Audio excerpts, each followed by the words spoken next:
Welcome to the Bishop Clark Show with your host, Bishop Eric Kincaid Clark.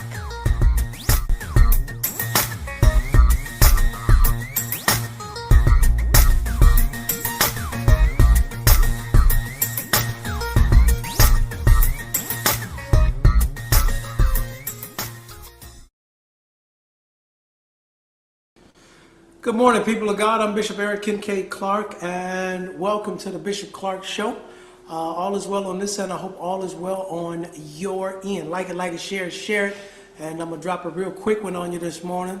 As y'all know, this stock market is about to open, 9:30, and I want to be on it. Got to be on it.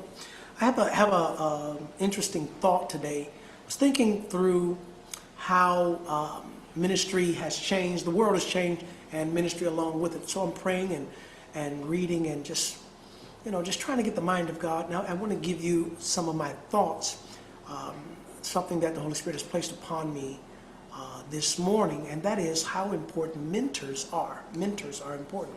I was thinking through yesterday's presentation how we talked about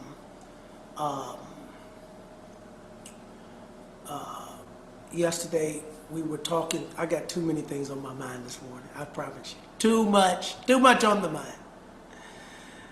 Yesterday we talked about Daniel and his skill in learning.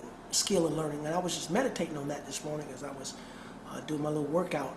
And you really got to be committed to the learning. You know, it's a skill, but you got to be committed to the learning. And I was just meditating on how important mentors are.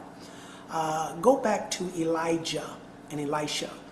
Elijah was a senior prophet. He was a great man of God, and everything that he prophesied, God just worked miracles. He was a miracle worker. He was awesome. He was awesome. But he had schools of the prophets. So he had people that were under his tutelage, under his leadership.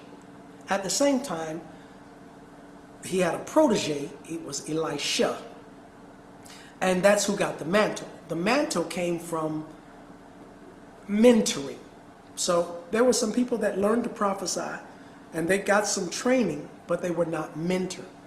And I was just thinking through the whole evolution of ministry today. Here we are online, and I'm glad for all those that are tuned in. You are in the school, and some of you all have actually taken it a step further, where you say, I will not miss anything that Bishop Clark is teaching or preaching because he is my mentor. That's where there's a great impartation.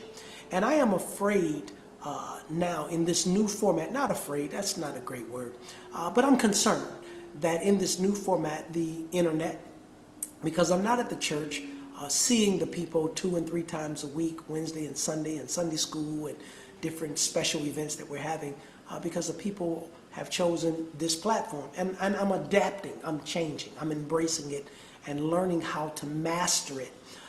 But that mentoring element, we cannot lose that. And the impartation that I want to give, it will come from schooling, it will come from the teaching and the preaching. But you really got to plug into your mentor, as I have with mine, as Elisha did with his. And those that have an impartation, they get it from their mentor, from that close relationship.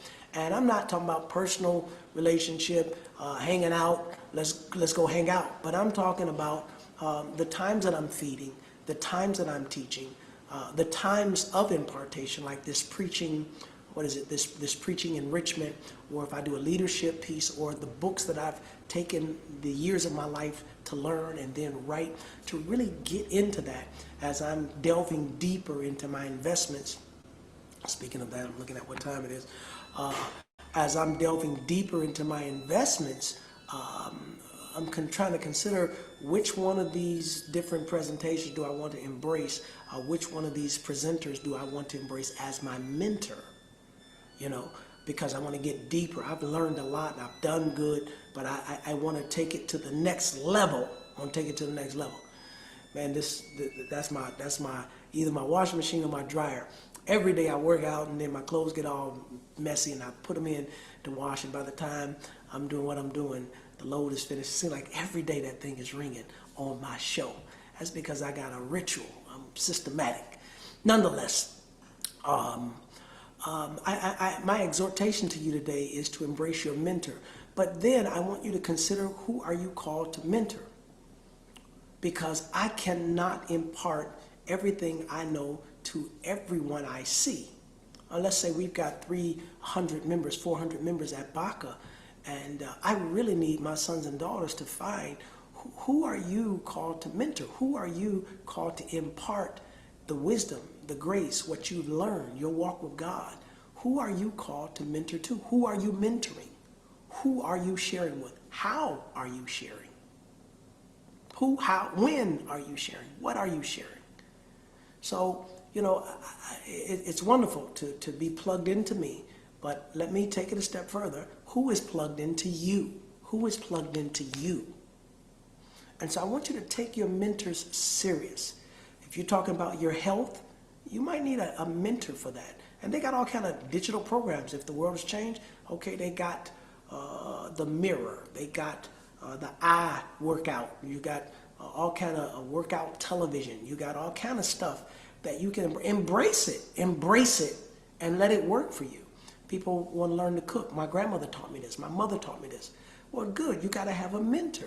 Or they got people on television. You could find somebody and say, hey, I want to follow their training and learn from them. And we'll go ahead and see, the world has changed. We'll go ahead and plug into it. Plug into the internet connection and let the relationship and the connection work for you. Engage in it the proper way. With your health, with your diet, with your finances, you need to find somebody that you could track, that you could learn. And I want to give you inspiration. Go open a brokerage account. But if that's all that you're going to do, man, you're going to get a big F. Learn to buy and sell stock. If that's all you're going to do, you're going to get a big F. You need somebody to teach you and train you, as I am being taught, and properly engaging with mentors that will help me be better and improve what I'm doing. Same thing with my walk with God. Bishop Blackwell has been my mentor now for the good part of the 31 years, probably 29 years, 30 years, just learning, following, being mentored, being trained, tithing, giving, sowing, sitting at his feet, listening to the word. And that's helping to evolve me. And I hope that some of you all are doing the same. You will not miss, Bishop, I won't miss my daily bread. I won't miss the Sunday, the Wednesday. I'll get it late at night, early in the morning. I'll go back. I missed it yesterday. I'm going to go back and play it. Good. Get the word. Plug in properly to your mentor so there could be a real impartation. And that's in every area of your life. Credit, you might need a mentor. Okay, you want to buy a house? You might need a mentor. You need someone that can help you in these areas, and go ahead and connect with them properly. Plug in so it will work for you. All right, that's my time today. That's my time, that's my thought. Y'all be prayerful, and we're praying for these families in their loss. Man, Sister Pam Courage, our prayers are with her. And I think Monday's coming around. We're going to have a time of a memorial for her. But we just need to be prayerful for those who are struggling and suffering and going through. At the same time, embrace your mentor. All right? Let that work for you. All right, until next time, peace to the family. Thank you for tuning in to the Bishop Clark Show. Like it, share it, and let's keep the conversation going.